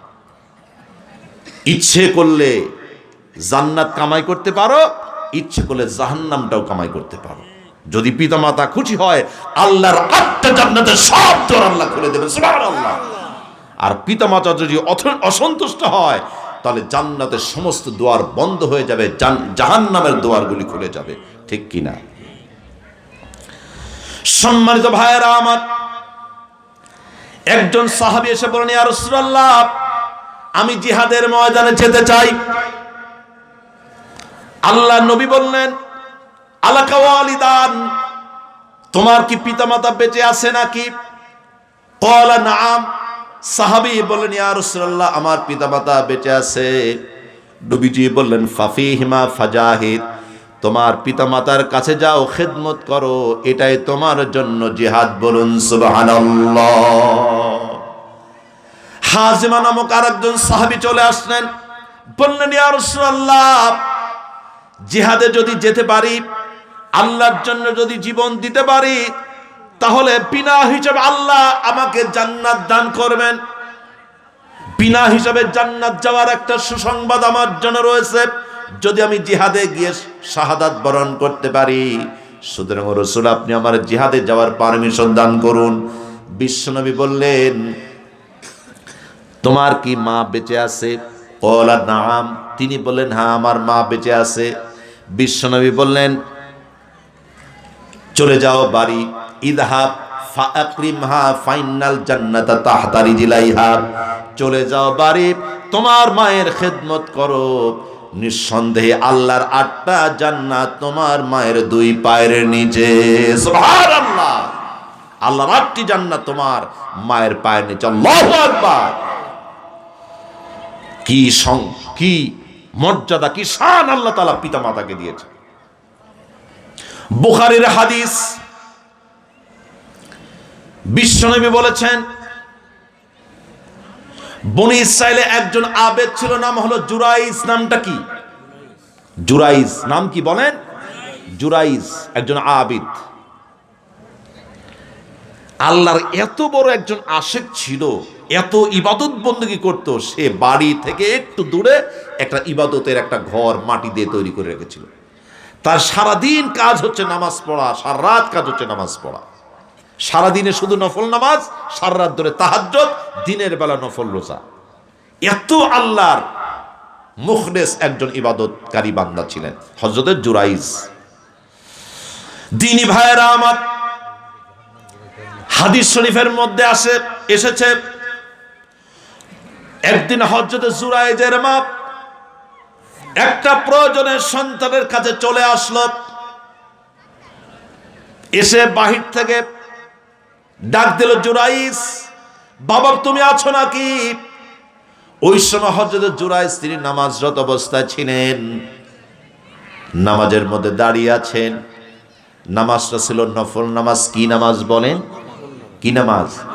একটা মাসলা বলবো। যদি বাবা মা আপনাকে ডাক দেয় আর ওই সময় যদি ফরজ নামাজ আপনি আদায় করে থাকেন, ফরজ নামাজ যদি আপনি পড়ে থাকেন, তাহলে ফরজ নামাজ যত দ্রুত সম্ভব শেষ করতে হবে। ফরজ নামাজ যত দ্রুত সম্ভব শেষ করতে হবে, শেষ করে আব্বা আম্মার ডাকে সাড়া দিতে হবে। আর যদি ওই সময় আপনি নফল নামাজে থাকেন, কোন নামাজে, সাথে সাথে নামাজ ছেড়ে দিতে হবে। বিষয়টা কি বোঝা গেছে? বাপ মা আপনাকে ডাক দিয়েছে, কি প্রয়োজনে ডাক দিল সেটা পরে, কিন্তু আপনাকে ডাক দিয়েছে, এইটা যদি নফল সালাত যদি ওই সময় আপনি আদায় করে থাকেন, রত যদি থাকেন, তাহলে মাসআলা হলো আপনার নফল নামাজ ছেড়ে দিয়ে বাপ মার ডাকে সাড়া দিতে হবে। জুরাইজ রাদিয়াল্লাহু তাআলা তিনি নফল নামাজ পড়তেছিলেন, কিন্তু তিনি তো আলেম ছিলেন না, আবেদ ছিলেন। কি ছিলেন বলেন? আবেদ। মাসলা জানা ছিল না। সম্মানিত ভাইয়েরা আমার, কিন্তু বড় একজন বুজুর্গ ছিলেন তিনি, বড় একজন ইবাদতকারী ছিলেন তিনি। বাহির থেকে মা ডাক দিল, জুরাইজ। ওই সময় জুরাইজ নামাজের মধ্যে থেকে বলতেছে, হে আমার মাবুদ, আমি তো নামাজের মধ্যে আছি, আমি নামাজ পড়বো নাকি মায়ের ডাকে সাড়া দেব? চিন্তা করলেন, মায়ের ডাকের সাড়া দেওয়ার চাইতে আমার আল্লাহর বন্দেগীতে আমি যেহেতু রত, এটাই আমার করা উচিত। মায়ের ডাকে সাড়া দিলেন না। মা চলে আসলো বাড়িতে। পরের দিন আবার গিয়েছে, যাওয়ার পরে সেই দিনও তিনি নামাজের মধ্যে দাঁড়িয়েছিলেন। পরের দিন মা তাকে বাহির থেকে ডাক দিল, জুরাইজ। জুরাইজ তখন চিন্তা করলেন, আমি তো নামাজের মধ্যে দাঁড়িয়ে আছি, কেমন করে মায়ের ডাকে সাড়া দেই? মা মনটাকে মলিন করে চলে আসলেন। তৃতীয় দিন আবার চলে গিয়েছেন, সন্তানের খোঁজে ডাক দিলেন, জুরাইজ। সেদিনও তিনি নামাজের মধ্যে ছিলেন। মা বড় কলিজায় আঘাত পেল, সন্তান নামাজে থাকার কারণে সাড়া দিল না। মা তখন তার ইবাদত ঘরের বাইরে দাঁড়িয়ে আল্লাহর কাছে বলল, আল্লাহ, আমার সন্তানকে 3টা দিন আমি এসেছিলাম, তাকে ডাক দিয়েছি, কিন্তু আমার সন্তান আমার ডাকে সাড়া দেয় নাই। আল্লাহ, এই সন্তান জুরাইজ বেশ্যার মুখ না দেখা পর্যন্ত যেন তার মৃত্যু না হয়। বেশ্যার মুখ না দেখা পর্যন্ত যেন তার মৃত্যু না হয়। আমি বানায় বলতেছি না, বুখারীর হাদিস। কোন কিতাব? কোরআনের পরে সবচেয়ে মর্যাদা সম্পন্ন কিতাবের নামটা কি? বুখারী। 3436 নম্বর হাদিস। মা মনটা খারাপ করে এই বদদুয়া করে চলে গিয়েছে।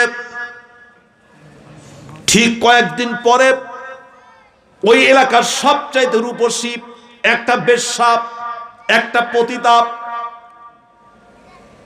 জুরাইদের প্রশংসা শুনে, অন্যান্য লোকদের কাছে জুরাইদের ইবাদতের প্রশংসা শুনে ওই পতিতা বলল, আমি জুরাইজকে বিপদগামী করব। এলাকার মানুষ বলল, এটা কশ্চিন কালের সম্ভব নয়, সে অত্যন্ত মুত্তাকি পরহেজগার। চলে আসলো জুরাইজের কাছে মহিলা, এসে তাকে কুপ্রস্তাব দিল। জুরাইজ নাকচ করে দিলেন। কিন্তু জুরাইজের খেদমতেই তার পাশে ছিল একটা রাখাল। ওই রাখালের সাথে এই পতিতার শারীরিক সম্পর্ক গড়ে তুলল। কিছুদিন পরে গর্ভবতী হল, সন্তান প্রসব হল। এলাকার মানুষগুলি তাকে সি সি করতে থাকলো। তারা তখন বলল, তুমি তো পতিতাবৃত্তি করো, এটা তো এমনি নিকৃষ্ট একটি কাজ। পতিতাবৃত্তি করে আবার সন্তান জন্ম দিয়েছো, তোমাকে তো এলাকায় যাওয়া দেওয়া উচিত নয়, এলাকার পরিবেশ নষ্ট হবে। কার সাথে দৈহিক সম্পর্ক করে এই সন্তান জন্ম দিয়েছো? সঙ্গে সঙ্গে সেই পতিতা বলল, আমি জুরাইদের সাথে শারীরিক সম্পর্ক করে আমি এই সন্তান জন্ম দিয়েছি। দেখছেন তো, মায়ের বদদুয়া কাজে লেগে গেছে। এলাকার লোকজন চলে আসলো, জুরাইজের ইবাদত ঘরটাকে ভেঙে চড়ে তছনছ করে দিল। জুরাইজকে শারীরিকভাবে লাঞ্ছিত করলো, তাকে মারধর করলো, রক্তাক্ত করে ফেললো। জুরাইজ তখন বলল, আমার অপরাধটা কি? কেন আমারে মারলে? কেন আমাকে রক্তাক্ত করলে? কেন আমার ইবাদত খানাটাকে ভেঙে দিলে? তখন সকলে বলল, তোমারে আমরা শ্রদ্ধা করতাম, ভক্তি করতাম, তোমাকে আল্লাহর ওলি হিসাবে আমরা মনে প্রাণে ভালোবাসতাম। কিন্তু সি সি সি জুরাইজ, তোমার চরিত্র এমন খারাপ, তুমি এই পতিতার সাথে শারীরিক সম্পর্ক করে একটা সন্তান জন্ম দিয়েছ। জুরাইজ বলল, কোশ্চেন কালো, এ গাছ এত বড় পাপ আমি করি নাই। মায়ের বদদুয়া কবুল হয়েছে, কিন্তু বান্দা কার বলেন? বান্দাটা কার? তাহলে হেফাজতের দায়িত্বটা কার? আল্লাহর। লাঞ্ছিত হয়েছে মায়ের বদদুয়ার কারণে, কিন্তু সে যেহেতু একজন মুখলেস মুত্তাকি পরহেজগার একজন আবেদ, এই জন্য তাকে হেফাজত করবেন কে বলেন? আল্লাহ করবেন। এরপরে জুরাইজ বলল, ঠিক আছে, সেই সন্তান এবং সেই মহিলাকে আমার সামনে পতিতাকে হাজির করো। সন্তান সহকারে যখন পতিতাকে হাজির করা হয়েছে, জুরাইজ তখন বলল, আমার একটু 2 রাকাত নামাজ পড়ার সুযোগ দাও।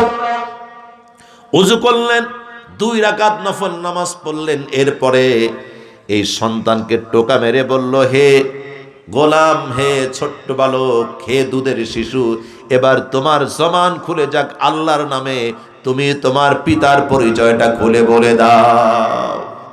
তোমার পিতার পরিচয়টা কি? কার মাধ্যমে পৃথিবীতে তোমার ভূমিষ্ঠ হলো?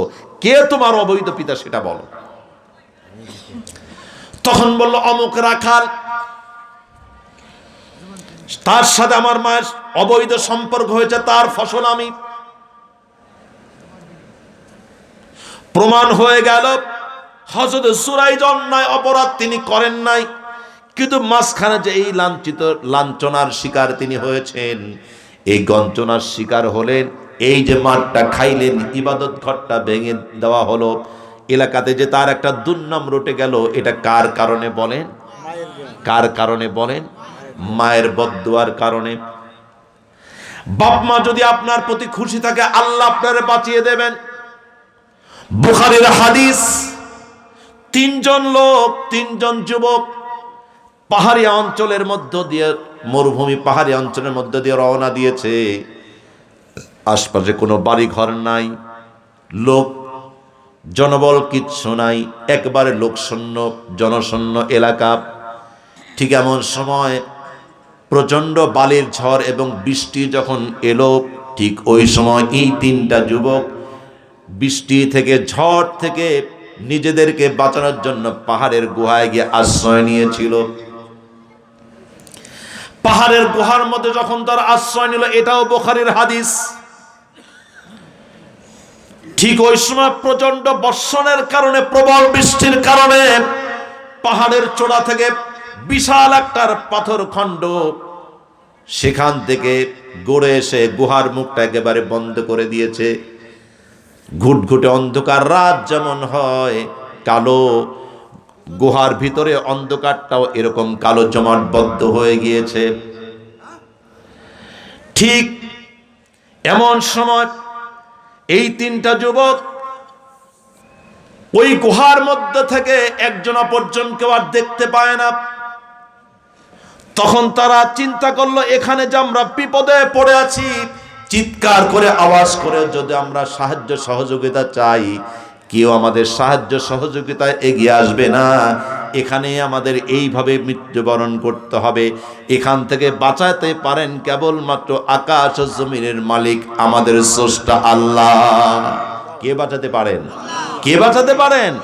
আল্লাহ বাঁচাতে পারেন। এখন আমরা তিনজন এখানে বসে আছি, আসো আমরা আল্লাহর দরবারে দোয়া করি। এই দোয়াটার মূলধনটা কি হবে? জীবনে যদি কোনো ভালো কাজ করে থাকি, তাহলে সেই আমলের বিনিময়ে আল্লাহর কাছে দোয়া করব।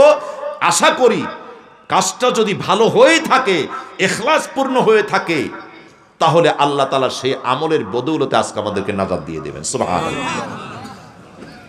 তখন প্রথম যে যুবক, সে সেজদায় পড়ে গেল, সেজদায় পড়ে দোয়া করল। তার অতীত জীবনের যতগুলি ভালো কাজ করেছে তার মধ্যে থেকে সবচেয়ে সেরা কাজকে স্মরণ করে আল্লাহর কাছে দোয়া করল, আল্লাহুম্মা ইন্নাহু কানা লি ওয়ালিদানি শাইখানি কাবীরান। হে আল্লাহ, আপনি তো জানেন আমার অতিশয় বৃদ্ধ পিতামাতা ছিল, ওয়ালিয়াসবিয়াতুন সিগর, আর ছোট্ট ছোট্ট নাবালক কয়েকটি বাচ্চা আমার ছিল। কুনতু আরো আলাইহিম, আমি ছাগল চড়িয়ে জীবিকা নির্বাহ করতাম। ছাগল চড়ানো শেষে বাড়িতে ফিরে এসে ছাগল থেকে আমি দুধ দহন করতাম। এই দুধ দহন করে দুধটাকে গরম করে আমি আমার সন্তানদেরকে না খাওয়ায় সর্বপ্রথম আমি আমার পিতামাতাকে সেই দুধ পান করাতাম। ফাহালাবতু কামা কুনতু আহলুবু। একদিন বাড়িতে গেলাম, রাতের বেলা। কোন সময় বলেন? কোন সময়? দিনের বেলা ছাগল চড়াতে চড়াতে অনেক দূরে চলে গিয়েছিলাম। বাড়িতে যখন আসলাম তখন রাত হয়ে গিয়েছিল। ফাহালাবতু কামা কুনতু আহলুবু ফাজিতু বিল হিলাব ফাকুমতু ইনদা রুউসিহিমা আকরাহু আন উকিদাহুমা ওয়া আকরান আন আবদা বিসসিবিয়াতি অসবিয়াতি এতদাগাউন ইনদা কদামাইয়া ফালাম ইয়াজাল দাবি ও দাবাম হাত্তা তুলআল ফাজরু। হাদিস শরীফের মধ্যে এসেছে, যুবকটি তখন দোয়া করছে, রব্বুল আলামিন, গভীর রাত্রিতে বাড়িতে আস্তে আস্তে যখন রাতটা নিঝুম হয়ে গেল, আমি বাড়িতে আসার পরে ছাগল থেকে দুধটাকে দহন করলাম, এরপরে দুধটাকে গরম করলাম। আব্বা আম্মার শিওরে দুধের বাটিটায় নিয়ে এনে আব্বা আম্মার রুমে কামরাতে দাঁড়ালাম। এসে দেখি আমার আব্বা আম্মা ঘুমিয়ে গিয়েছে। দুধের বাটিটা নিয়ে আমি আমার পিতামাতার শিওরে সারা রাত দাঁড়িয়ে থাকলাম। পাশের কামরাতে আমার ছোট্ট নাবালক বাচ্চারা ছিল। এক পা দুই পা করতে করতে ওরা আমার কাছে চলে আসলো।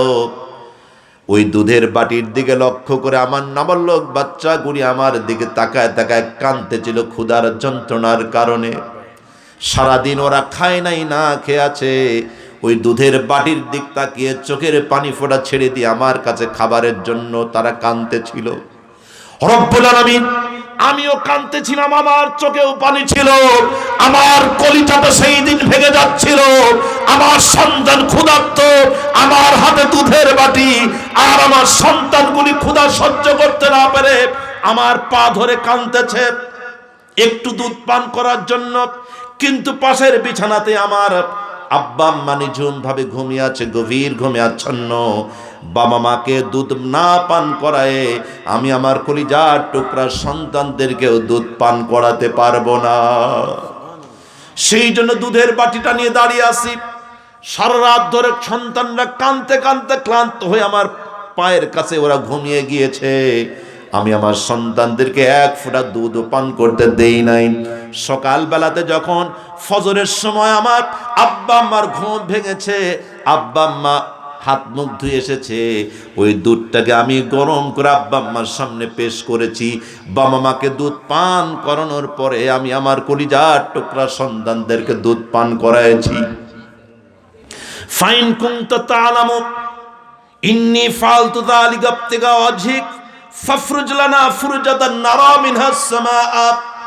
আয় আল্লাহ, ওই দিন যদি আমি কেবলমাত্র তোমাকে খুশি করার জন্য আমার সন্তানদেরকে অভুক্ত রেখে যদি আব্বা আম্মাকে আমি দুধ পান করায় থাকি, তাহলে এটা যদি তোমাকে খুশি করার জন্য করে থাকি। তিনটা বন্ধু আজকে বিপদে পড়েছি, মুসিবতের মধ্যে পড়েছে, এই পাহাড়ের গুহার মধ্যে আটকা পড়ে। আয় আল্লাহ, পাহাড়ের গুহার মুখে এত বড় বিশাল পাথর আমাদের গুহার মুখটা বন্ধ করে রেখেছে। এখান থেকে তিনজন মিলায় এই পাথর খণ্ডটাকে এক চুল পরিমাণ সরাতে পারি নাই। আমাদের জীবন প্রদীপ তো এখানেই নিভে যাবে। এখান থেকে যদি আমরা বের হতে না পারি, ওই দিন যদি বাবা মাকে সন্তানকে দুধ পান না করায়, বাবা মাকে আগে দুধ পান করাইছি, এটা যদি তোমাকে খুশি করার জন্য আব্বা আম্মার খেদমত যদি এটা আমি করে থাকি, আয় আল্লাহ, তাহলে আমাদের গুহার মুখ থেকে পাথর খণ্ডটাকে সরিয়ে দাও, যেন এই গুহার মধ্যে বসে থেকে ওই নীলাভ দূর আকাশটাকে যেন আমরা দেখতে পাই। সুবহানাল্লাহ। হাদিস শরীফের মধ্যে আসছে, যুবকের দোয়া আল্লাহ রাব্বুল আমিন মঞ্জুর করলেন। পাথর খণ্ডটাকে আল্লাহ তাআলা তার কুদরতি হাত দিয়ে সরায় দিলেন। সঙ্গে সঙ্গে তিনটা যুবক আলো আকাশ দেখতে পেল।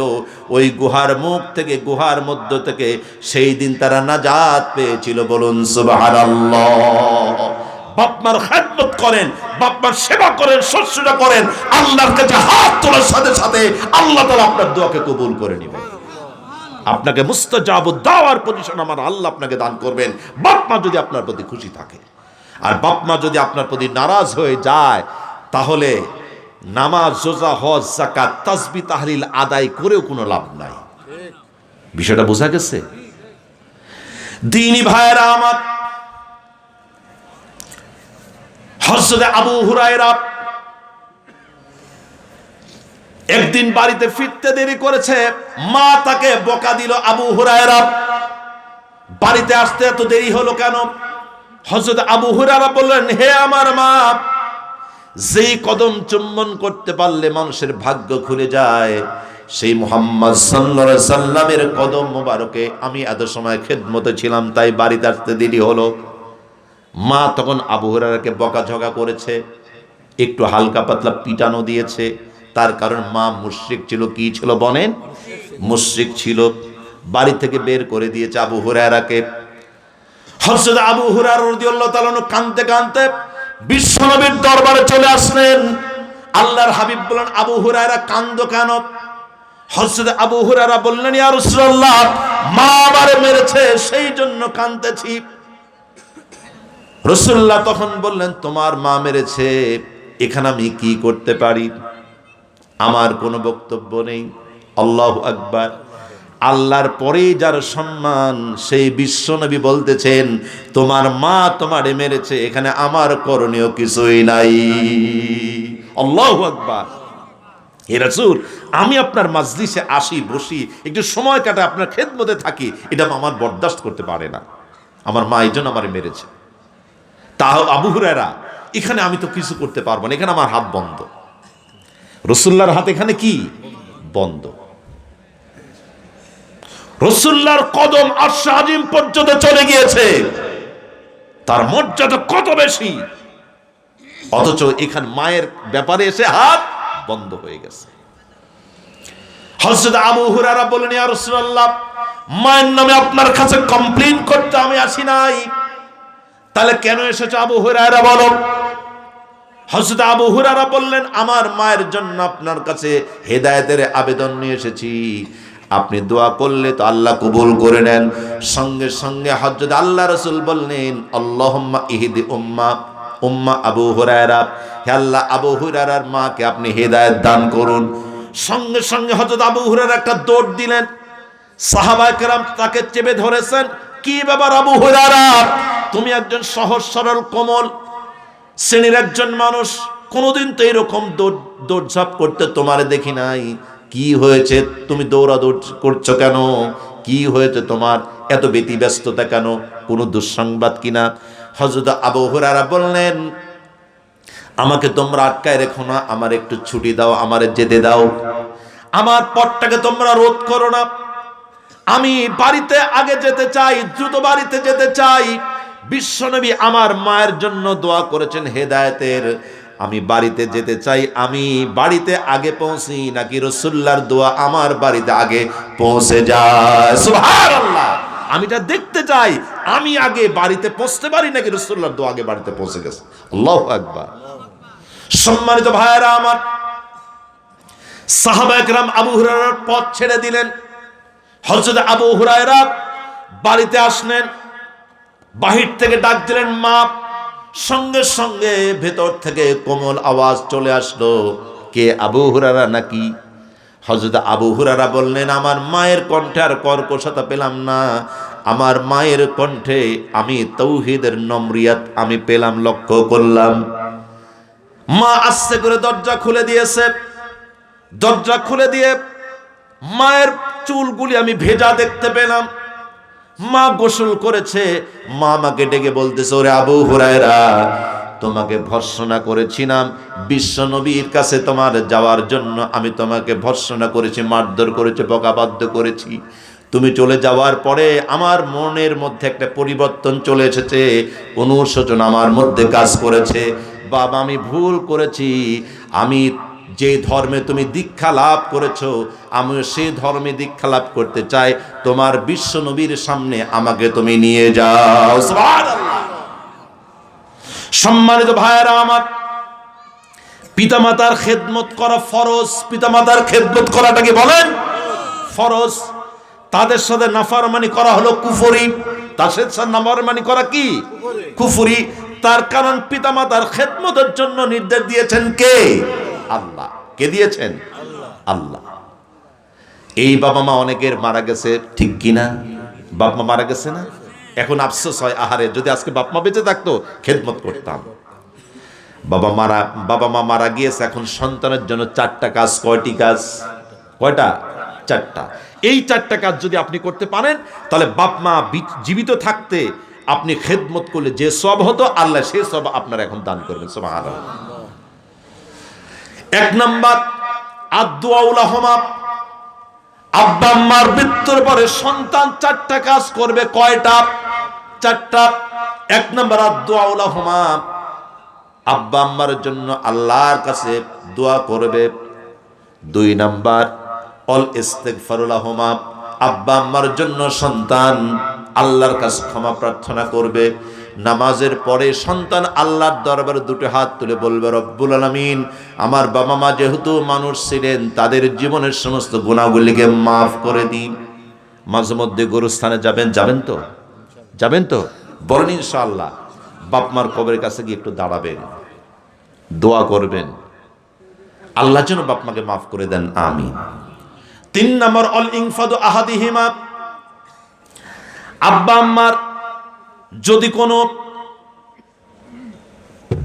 ঋণ থেকে থাকে, ওয়াদা থেকে থাকে, আব্বা আম্মার যদি কোনো ওসিয়ত থেকে থাকে, ঋণ পরিশোধ করবেন, ওয়াদাগুলিকে পূরণ করবেন, ওসিয়তগুলিকে আদায় করবেন। আর 4 নম্বর, অল ইকরামুস সাদিকিহিমা, বাবা মার আত্মীয়, বাবা মার আত্মীয়, বাবা মার বন্ধু বান্ধবী, তাদের খেদমত এবং তাদের সেবা শুশ্রূষা করবেন। বাপ মরে গেছে, চাচা এবং ফুফি আছে কিনা? আছে না? বাপ মাকে যেইভাবে ফল দিতেন, যেইভাবে বেঁচে থাকলে ফল দিতেন, বেঁচে থাকলে খাবার দিতেন, বেঁচে থাকলে পোশাক দিতেন, এবার এই ফলটা নিয়ে, পোশাকটা নিয়ে, টাকাটা নিয়ে, হাদিয়াটা নিয়ে আপনার ফুপির কাছে চলে যান, চাচার কাছে চলে যান। আপনার আব্বা আম্মার খেদমত করলে যে সব দিতেন, চাচা এবং ফুফির খেদমত করলে আল্লাহ সেই সব দান করবেন। বলুন সুবহানাল্লাহ। চাচা চাচিও নাই, ফুফা ফুফিও নাই, খালা খালুও নাই, চলে যান। আপনার আব্বার সাথে একসাথে প্রাইমারি স্কুলে পড়াশোনা করত, একসাথে মাঠে নাঙল জল চষত, একসাথেই চাকরি করত। আপনার আব্বার বন্ধু, তার কাছে চলে যান। আপনার আব্বার বন্ধুর যদি খোঁজ খবর নেন, খেদমত করেন, তবু আল্লাহ সওয়াব দেবেন। সুবহানাল্লাহ। চলে যান, আপনার মা নেই, চলে গেছে, খালাও নেই, কেউ মামাও নেই, তাহলে চলে যান আপনার মায়ের বান্ধবীর কাছে। কার কাছে বলেন? বান্ধবীর কাছে। সেই বান্ধবী এখনো বেঁচে আছে। আপনার মায়ের সাথে একসাথে প্রাইমারি স্কুলে পড়াশোনা করত, একসাথে পুকুর ঘাটে আপনার মা এবং তার বান্ধবী থালা বাসন মাজত এবং ধুইত, একসাথে কূপের থেকে পানি তুলত, একসাথেই মাঠে গিয়ে শাক তুলত, গল্প করত। ওই মায়ের বান্ধবীর কাছে চলে যান, তার খেদমত করেন, তাকে দেখতে যান, হাদিয়া নিয়ে যান, বলেন যে খালা, আমার মা বেঁচে থাকলে খেদমত করতাম, কিন্তু মা তো মরে গেছে, আপনি তো বেঁচে আছেন, এই জন্য আপনাকে একটু দেখতে আসছি। খালা ওই মায়ের বান্ধবীকে দেখতে গেলে, মাকে দেখতে গেলে, মায়ের সেবা করলে যে সওয়াব হতো, আপনি আপনার মায়ের বান্ধবীর কে দেখতে গিয়েছেন, একটু ফলমূল দিয়েছেন, হাদিয়া দিয়েছেন, আল্লাহ সে সওয়াব আপনার নামায়ে আমলে দান করবেন। বলুন সুবহানাল্লাহ, আল্লাহু আকবার। তাহলে আল্লাহর ইবাদত বাবা মার খেদমত, আল্লাহর ইবাদত বাবা মার খেদমত করতে পারবো তো ইনশাআল্লাহ? পারবো তো ইনশাআল্লাহ? আল্লাহ কবুল করেন, আমিন। আমাদের মধ্যে সামাজিক যে বোধ, সাংসারিক জীবনের যে একটা শৃঙ্খলা, এটা আজকে নষ্ট হয়ে গেছে। হয়েছে কি না ভাইরা আমার? আমরা মানুষ সৃষ্টির সেরা, আপনার আচরণ ব্যবহারের কারণে সৃষ্টির সবচেয়ে নিম্ন স্তরে আপনার স্থান হয়ে যাবে। যদি আপনি আপনার প্রতি অর্পিত দায়িত্ব যদি পালন করতে পারেন, আপনি সৃষ্টির সেরা, সেরা পুরস্কারটা আল্লাহ আপনার হাতে কিয়ামতে তুলে দেবেন। ঠিক কিনা? আল্লাহ কবুল করুক, আমিন। দিনী ভাইয়ের আমার, আল্লাহর এই কোরআনটাকে ভালোবাসি তো? কারা কারা একটু হাত দেখান তো। এই কোরআনের প্রতি শ্রদ্ধা ভক্তি ভালোবাসা আছে তো? আছে। বাপ মাকে ভালোবাসেন তো? আচ্ছা, বাপ মাকে ভালোবাসেন কারা কারা? এইবার হাত দেখান। সকলে ভালোবাসেন? সকলে ভালোবাসেন? আপনার আব্বা মা, যাদের বাপ মা, হাত নামাতে বলি নাই, হাতটা আল্লাহকে দেখান। বাপ মাকে ভালোবেসে থাকলে হাত আল্লাহকে দেখান। আপনার বাবা মা মারা গেছে, কবরে ভালো থাকুক, তাকে চান? চান? আপনার বাবা মা বেঁচে আছে, আল্লাহ যেন নেক হায়াত দারাজ করেন, তাকে চান? আল্লাহ যেন তাকে রোগমুক্ত করে দেন, তাকে চান?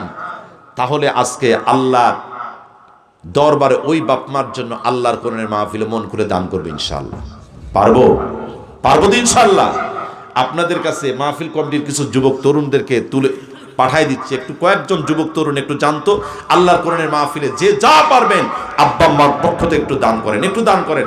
পকেটে হাত দেন, দেন দেন, পকেটে হাত দেন, যার কাছে যা আছে, 100 টাকা, 500 টাকা, 1000 টাকা, যার কাছে যা আছে, আল্লাহর কোরআনের মাহফিল আজকে দান করব শুধুমাত্র আব্বা আম্মার জন্য।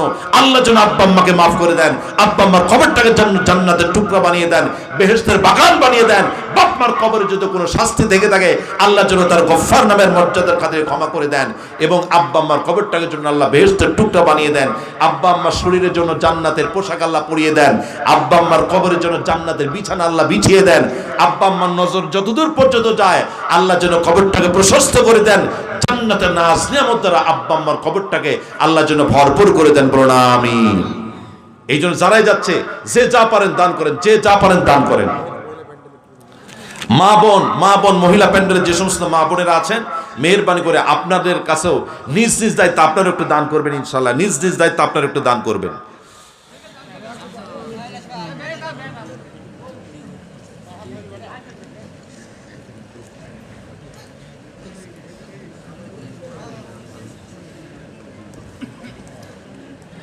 এটাও প্রশ্নটা বুঝলাম না। ওইটাই হইল তো, যেটা হ্যাঁ? হইলেন ওইটাই হইল। আরেকটা নাকি? কি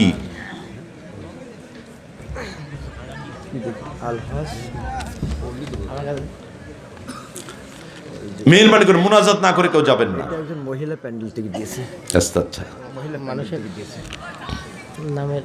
নামের শুরুতে যে আলহাজ লেখে, ও আচ্ছা আচ্ছা আচ্ছা, এটা কোরআনের কত পাড়ায় এবং কত নম্বর লাইনে লেখা আছে, এটা একটা কথা। আচ্ছা আচ্ছা। ওটা বাদ দেন, কত পাড়ায় ওইটা। ভাইয়েরা আমার, মানে একটা অবান্তর, অপ্রয়োজনীয়, নিষ্প্রয়োজনীয় একটা প্রশ্ন। মানে আলহাজ নামটা মানুষের সামনে, নামের সামনে অনেকে লেখে, এটা কোরআনের কত পারায় কত নাম্বার আয়াত? তাহলে ভাইরা আমার, একটু বুঝাই দিচ্ছে সেটা আলহামদুলিল্লাহ ইস্তেগফার পড়ছি, দরুদ ইব্রাহিম পড়ছি।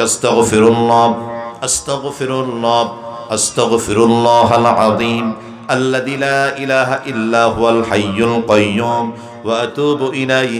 আল্লাহুম্মা সাল্লি আলা মুহাম্মাদ ওয়া আলা আলি মুহাম্মাদ কামা সাল্লাইতা আলা ইব্রাহিম وعلى آل إبراهيم إنك حميد مجيد اللهم بارك على محمد وعلى آل محمد كما باركت على إبراهيم ربنا ظلمنا أنفسنا وإن لم تغفر لنا وترحمنا لنكونن من الخاسرين رب ارحمهما كما ربياني صغيرا ربنا آتنا في الدنيا حسنة وفي الآخرة حسنة وقنا عذاب النار رب العالمين গোস্বামী দুর্গাপুর ইউনিয়ন যুব সমাজ কর্তৃক আয়োজিত প্রথম বার্ষিক ঐতিহ্যবাহী 2 দিনব্যাপী তাফসীরুল কোরআন মাহফিলের উদ্বোধনী রজনীতে আমি গুনাহগার আপনার মাহবুব বান্দা বান্দীদেরকে সাথে করে নিয়ে কোরআনুল কারীম থেকে আল্লাহ আপনার বন্দিকে এবং পিতামাতার খিদমত বিষয়ক সামান্য কিছু আলোচনা করে আপনার অনন্ত শাহী দরবারে ছোট্ট দুখানা হাত বড় আশা করে তুলে ধরেছি। আল্লাহ মেহেরবানি করে আমাদের মাহফিলকে কবুল করে নিন রব্বুল আলামিন। যতটুকু সওয়াব ইনায়াত করেন পরিমাণকে লাখ কোটি গুণ বৃদ্ধি করে দিয়ে হাদিয়াটুকু সর্বপ্রথম আপনার নবীজির রওজা আতহারে কবুল করে নিন। तमाम अम्बिया अलैहिमुस सलातु वस्सलामेर आरवाह मुबारक हादिया कबूल करे निन। नबीजिर वालिदाइन अज़वाज मुताहहरात आली बैत असहाबे किराम ताबिईन तबे ताबिईन उलमा मुतकद्दिमिन मुताखिरिन मुफस्सिरिन मुहद्दिसिन फुकाहा मुस्लिमिन मुस्लिमात प्रत्येकेर आरवाह मुबारकेर सওয়াব পৌঁছিয়ে দিন। আয় আল্লাহ খাস করে মেহেরবানি করে আমাদের আব্বা আম্মা দুনিয়া ছেড়ে যারা বিদায় নিয়েছেন মাবুদ আপনার গফফার নামের মর্যাদার খাতিরে আব্বা আম্মার জীবনের গুনাহগুলিকে মাফ করে দিন। আয় আল্লাহ কত কষ্ট করে আমাদের বাবা মা আমাদেরকে ছোট্ট থেকে বড় করেছেন। মায়ের পেটে যখন ছিলাম মাকে হাঁটু দিয়ে গুঁতা দিয়েছি, পা দিয়ে আঘাত করেছি, হাত দিয়ে কনুই দিয়ে আঘাত করেছি, কত কষ্ট দিয়েছি মাকে। মা আমার ঘুমাতে পারে নাই, খেতেও পারে নাই, বিশ্রামও নিতে পারে নাই। দাঁড়িয়েও শান্তি ছিল না, বসেও শান্তি ছিল না, ঘুমায়ও মায়ের শান্তি ছিল না মাবুদ। মায়ের কলিজায় আঘাত করে মাকে রক্তাক্ত করে দুনিয়াতে আমরা এসেছি। বাবা আমাদের জন্য মাথার ঘাম পায়ে ফেলে শরীরের রক্তটাকে পানি করে আমাদের জন্য ব্যবসা চাকরি ক্ষেত খামার ফসল আবাদ কত কিছু করে বাবা আমাদেরকে বড় করেছেন মাবুদ। ওই আব্বা আম্মা দুনিয়া থেকে যাদের বিদায় নিয়েছেন আব্বা আম্মার জীবনের গুনাহগুলিকে মেহেরবানি করে মাফ করে দিন। কবরটাকে জান্নাতের টুকরা বানিয়ে দিন, কবরে জান্নাতের বিছানা বিছিয়ে দিন, শরীরে জান্নাতের পোশাক পরিয়ে দিন। যতদূর বাপ মার নজর যায় ততদূর পর্যন্ত আব্বা আম্মার কবরটাকে প্রশস্ত করে দিন, জান্নাতি নিয়ামত দ্বারা কবরটাকে ভরপুর করে দিন। রব্বুল আলামিন বাবা মা যাদের বেঁচে আছেন নেক হায়াত দারাজ করে দিন। আমরা যারা সন্তান মন খুলে প্রাণ খুলে যেন খিদমত করতে পারে আল্লাহ তৌফিক ইনায়াত করুন। রব্বুল আলামিন এই মাহফিলের ইন্তজাম যারা করেছেন, শোনার জন্য যারা এসেছেন, কিয়ামতের কঠিন ময়দানে মাহফিল আমাদের সকলের জন্য নাজাতের ওসিলা বানিয়ে দিন। রব্বুল আলামিন দোয়া করে মেহেরবানি করে এই মাহফিলে যারা যেভাবে খিদমত করেছেন, আল্লাহ অর্থ দিয়েছেন, শ্রম দিয়েছেন, মেধা দিয়েছেন, কায়িক পরিশ্রম করেছেন, যেভাবেই যে পরিশ্রম করলো খিদমত করলো, আল্লাহ সকলের খিদমতটাকে আপনি কবুল করে নিন। আমাদের মধ্য থেকে আল্লাহ আমাদের ভাই বোন সন্তানাদি আত্মীয় স্বজন যারা দুনিয়া ছেড়ে বিদায় নিয়েছে আল্লাহ তাদেরকে আপনি মাফ করে দিন। আল্লাহ যারা বেঁচে আছেন নেক হায়াতগুলিকে দারাজ করে দিন। রব্বুল আলামিন যারা ব্যবসায়ী তাদের ব্যবসাতে হালাল উপায়ে বরকত দান করুন, যারা চাকরিজীবী তাদের চাকরিতে হালাল উপায়ে বরকত দান করুন। আল্লাহ যারা কৃষক তাদের উৎপাদিত পণ্যের মধ্যে হালাল উপায়ে বরকত দান করুন। যিনি যে পেশাতে নিয়োজিত সকলের পেশাতে হালাল উপায়ে বরকত দান করুন। আসমানের জমিনি বালা থেকে হেফাজত করুন। আসমানের জমিনি নিয়ামত দ্বারা সকলকে মালামাল করে দিন।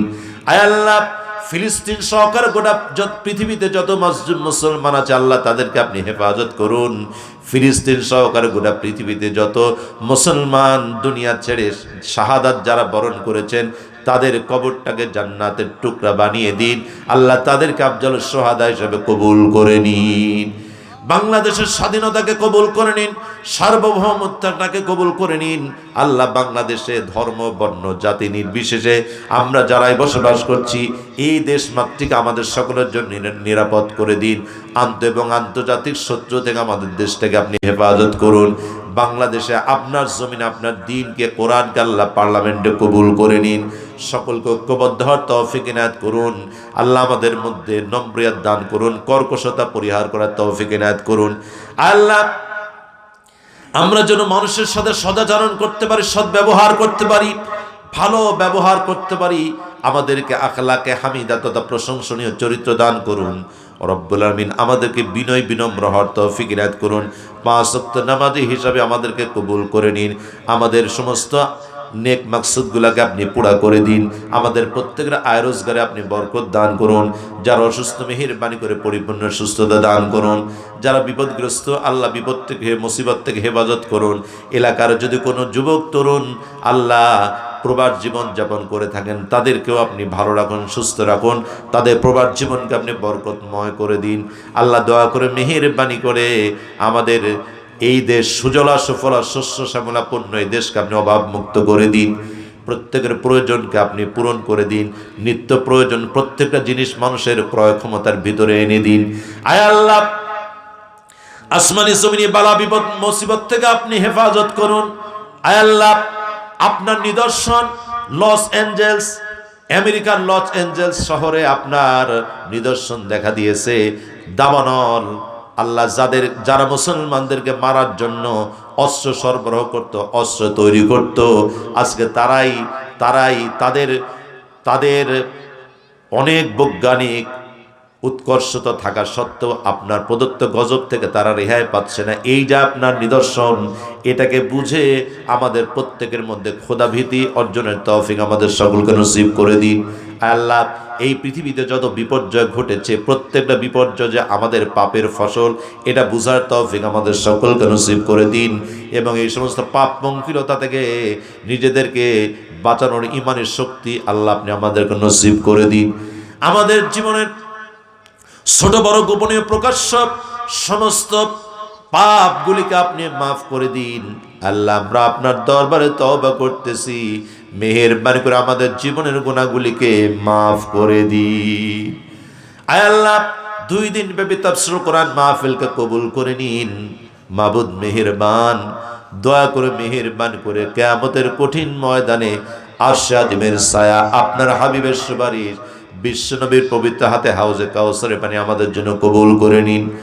এই দুনিয়া ছেড়ে আমরা যেদিন চিরজনমের মতো বিদায় গ্রহণ করব আল্লাহ মালাকুল মউত যেই দিন আমাদের রূহটাকে কবজ করার জন্য আমাদের শিয়রে এসে হাজির হবে, যেই দিন মসজিদের খাটিয়াটা আমাদের বাড়িতে চলে আসবে, যেই দিন পানিটাকে উষ্ণ হালকা গরম করে আমাদেরকে শেষবারের মতো গোসল দেওয়ানো হবে, যেই দিন আমাদের শরীর থেকে রঙিন কাপড়গুলিকে খুলে নেওয়া হবে, সাদা কাফনের কাপড় আমাদের শরীরে পরিয়ে দেওয়া হবে, যেই দিন নিঝুম নিস্তব্ধ গোরস্থানে আমাদের জন্য কবর খনন করা হবে, যেই দিন বাঁশঝাড় থেকে বাঁশগুলি কেটে কেটে আমাদের কবরের জায়গার তৈরি করা হবে, যেই দিন আমাদের খাটিয়ার পাশে আমাদের পরিবার পরিজন আমাদের বন্ধু বান্ধব আত্মীয় স্বজন দাঁড়িয়ে যাবে, বসে যাবে, আমাদের চেহারার দিকে তাকাবে, চোখের পানি ফোঁড়া ছেড়ে দিয়ে বুক ভাসিয়ে তারা কান্নাকাটি ও বিলাপ করবে। আমাদেরকে শেষবারের মতো যেই দিন তারা বিদায় জানাবে, ওই কঠিনতম দিনে মাবুদ মালাকুল মউত যেই সময় আমাদের রূহটাকে কবজ করবে, ওই সময় আমরা প্রত্যেকেই যেন আপনার পবিত্র নামের জিকির করতে করতে, আপনার হাবিবের পবিত্রতম চাঁদ মুখখানা দেখতে দেখতে, কালিমাতুত তাইয়্যিবা এবং শাহাদাত তেলাওয়াত করতে করতে ঈমান এবং নেক আমল সহকারে শেষ বিদায়টা যেন সুন্দরভাবে নিতে পারি। আল্লাহ ওই তৌফিক আমাদের সকলকেই নসিব করে দিন। ওয়াসাল্লাল্লাহু তাআলা আলা খায়রি খালকিহি মুহাম্মাদিন ওয়া আলা আলিহি ওয়া আসহাবিহি আজমাইন। ربنا تقبل منا إنك أنت السميع العليم وتب علينا إنك أنت التواب الرحيم سبحان ربك رب العزة عما يصفون وسلام على المرسلين والحمد لله رب العالمين واجعل آخر كلمة عند الموت شهادة لا إله إلا الله محمد رسول الله। السلام عليكم ورحمة الله وبركاته।